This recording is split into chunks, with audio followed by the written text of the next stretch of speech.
take a ride, I'm a roller coaster. Take you up high just to let you down. Get ready for the ride, cause I'm coming over. Come on, take a ride, I'm a roller coaster. Come on, take a ride, I'm a roller coaster. Take you up high just to let you down. Get ready for the ride, cause I'm coming over. Come on, take a ride, I'm a roller coaster. Come on, take a ride. Come on, take a ride. Come on, take a ride. Come on, take a ride, I'm a roller coaster. Donc, allô tout le monde, mes chers fans de Disney. J'espère que vous allez bien. Ça fait un petit bout qu'on ne s'est pas parlé. Donc là, j'arrive avec une petite série de vidéos que j'appellerai En route pour Disney. En fait, j'ai eu l'idée de créer une petite série de vidéos pour vous donner des trucs et conseils pour aller à Disney tout simplement. Pour ceux qui ont jamais mis les pieds ou pour ceux qui veulent tout simplement me suivre et regarder les vidéos puis se mettre à jour, ou tout simplement avoir d'autres idées pour aller en voyage. La vidéo d'aujourd'hui s'adressera surtout aux nouveaux fans de Disney ou pour ceux qui n'ont jamais mis les pieds. Donc je vais établir un peu le vocabulaire, parler des choses de base pour que les gens qui ne connaissent pas vraiment le sujet soient au courant un peu de la base. Donc ce que vous devez savoir pour commencer, c'est que Disney oui, a des hôtels et qu'il y a 3 gammes d'hôtels. Donc, il y a les hôtels Valou, qui sont un peu, pas le bas de gamme, parce que c'est des superbes hôtels. Moi, j'ai résidé au Pop Century à mes 2 voyages et je l'adore. J'aime beaucoup l'ambiance, c'est quand même calme. Puis, c'est à côté du Heart of Animation, donc c'est le haut de gamme des Valou. Donc, je dirais que dans les Valou, les montants, c'est entre 99$ et ça peut monter jusqu'à 400$ pour les suites dans le Art of Animation. Donc, 3 suites, je pourrais mettre des photos là si vous voulez voir. Donc, le Valou, ça va être vraiment des hôtels avec les portes à l'extérieur. Il y a des piscines aussi, il y a une place pour manger. Sinon, il y a la catégorie Moderate. Donc, les Moderate sont un peu plus élevés que les Valou. Donc, on a plusieurs hôtels dans les Moderate. Il va y avoir parfois plusieurs piscines, des restaurants peut-être un peu plus chics, si je peux dire. Pour les hôtels Moderate, mettez-vous un budget entre 200$ facilement, en montant jusqu'à 413$ là, en haute saison. Sinon, la dernière catégorie, c'est les hôtels Deluxe. Donc, vous pouvez savoir que ça coûte cher. C'est des hôtels qui sont assez dispendieux, surtout placés près des parcs. Donc, à Magic Kingdom, tous les hôtels qui sont autour sont des Deluxe. Souvent, des DVC. Donc, DVC étant Disney Vacation Club. Donc, ça aussi, c'est assez dispendieux. Mais ça, on pourra en parler un peu plus tard. Mais c'est eux qui payent un montant annuellement pour pouvoir résider dans les hôtels. C'est fait avec des points. Mais honnêtement, je suis pas la meilleure pour vous expliquer qu'est-ce que le DVC. Pour les Deluxe, comme je vous disais, il y a souvent des restaurants vraiment plus haut de gamme, des buffets. Donc les prix sont assez élevés. Donc je vous dirais au moins 300$, 400$ facilement en montant. Donc c'est ça pour les hôtels du Walt Disney World. Sinon, un autre point qui est super important, c'est le dining plan. Donc, si vous réservez avec Disney World, vous allez pouvoir avoir la chance d'acheter le dining plan. Donc, qu'est-ce que ça fait le dining plan?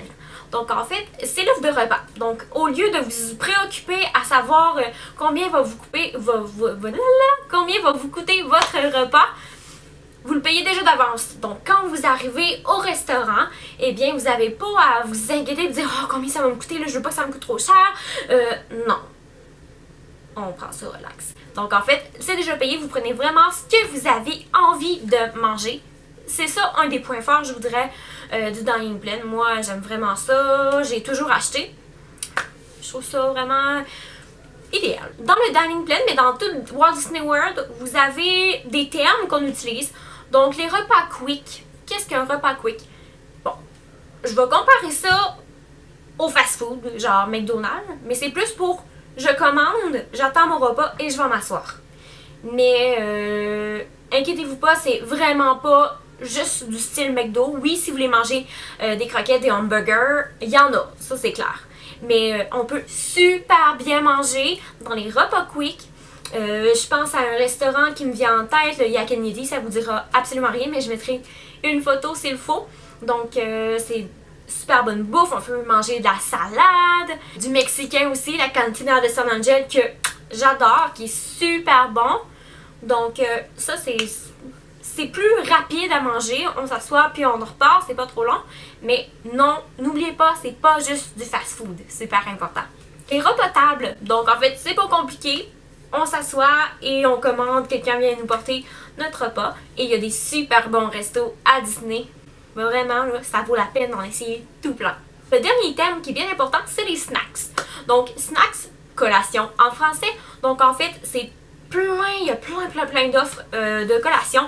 On peut avoir du popcorn, des barres crème glacée en Mickey Mouse, mais aussi des cornets crème glacée avec la crème glacée de France, des crêpes, des beignes, des fruits. Il y a tellement d'idées, sans oublier le fameux Dole Whip. Si vous avez un seul mot à vous souvenir de toute cette vidéo, Dole Whip. C'est tout. En fait, le dining plan a 3 options. Donc, on a le plan repas quick. Lui, ça le dit de lui-même. Donc, en fait, on va avoir 2 repas quick par jour. Et on va avoir 2 collations par jour. Donc, les collations, on peut s'en servir comme dessert pour nos repas quick. Car non, les repas rapides, n'offrent pas de dessert. Donc, on a vraiment notre repas, un breuvage, mais il n'y a pas de dessert. Donc, si on veut manger un dessert avec notre repas, on peut utiliser les 2 collations, mais aussi on peut utiliser ces collations-là comme petit déjeuner, comme un bagel avec fromage à la crème, un muffin, etc. Ou on peut les garder pour des collations dans les parcs qui sont excellents, comme le Dole Whip. Et aussi, qu'est-ce qu'on a dans les plans repas? C'est une mug. Quand on a le plan repas, on va recevoir dans n'importe quel choix des plans repas, que ce soit quick, de base ou deluxe, on reçoit une mug comme ça. On peut choisir la couleur. À mon avis, j'adore la mug. Je l'utilise à chaque jour. Avant d'aller dans les parcs, si on déjeune à l'hôtel, je me prends toujours un petit chocolat chaud. Sinon, je le vide après. Puis je me prends un petit peu de limonade pour partir dans les parcs, tout simplement. Mais je la remplis jamais au complet parce qu'elle n'est pas très hermétique. Ça peut couler dans votre sac. Donc, en fait, sinon, quand je reviens le soir tard, c'est toujours le fun de prendre une petite boisson avant de dormir. Donc, je l'ai avec moi, je la remplis tout simplement. Et hop, il ne faut pas que j'oublie de vous dire que les mugs, dans les 3 catégories de repas, vous ne pouvez pas les remplir dans les parcs. C'est vraiment seulement dans les hôtels que vous pouvez l'utiliser. C'est comme ça. C'est un petit désavantage, mais c'est pas si pire que ça. Pour le plan repas de base, c'est lui que j'ai toujours utilisé. Donc, vous avez un repas quick par jour. Et j'oubliais de dire, si par exemple, pour mon repas de base, qu'on est 2, je vais avoir 14 plans repas quick, 14 plans repas table. Donc, comme je disais, vous avez un quick par jour par personne, donc un repas rapide, un repas table et 2 collations toujours en plus de notre mug ici, de notre tasse comme ça. C'est sûr que c'est un petit peu plus dispendieux, mais moi c'est lui que je trouve que c'est l'idéal. On passe pas notre temps à attendre puis attendre notre repas. On peut s'asseoir, relaxer. Des fois c'est le fun, on marche tellement à Disney que s'asseoir un peu, relaxer une petite heure et demie, ça fait pas tort. Sinon, la dernière offre, c'est le repas Deluxe. Donc en fait, lui offre 3 repas table, 2 collations et encore la mug que je vous ai montré. Lui, c'est sûr que ça fait énormément de repas, mais vous pouvez vous en servir pour utiliser des restaurants signature. Des restaurants signature, c'est des restaurants qui demandent 2 crédits repas table. Donc, ils sont un peu plus dispendieux pour ça. Pour qu'est-ce que Disney offre d'autre que vous devez savoir, c'est le Memory Maker. Le Memory Maker peut être perçu comme étant assez dispendieux, 169$ US, mais en fait, pour moi, c'est essentiel de l'ajouter à chaque voyage. Pourquoi? Parce qu'en fait, c'est des photos à volonté que vous avez. Tu reviens en voyage, puis tu as genre 600 photos minimum. Puis ça fait des belles photos pour ramener, mais aussi des super beaux souvenirs à montrer aux autres, mais à garder pour soi.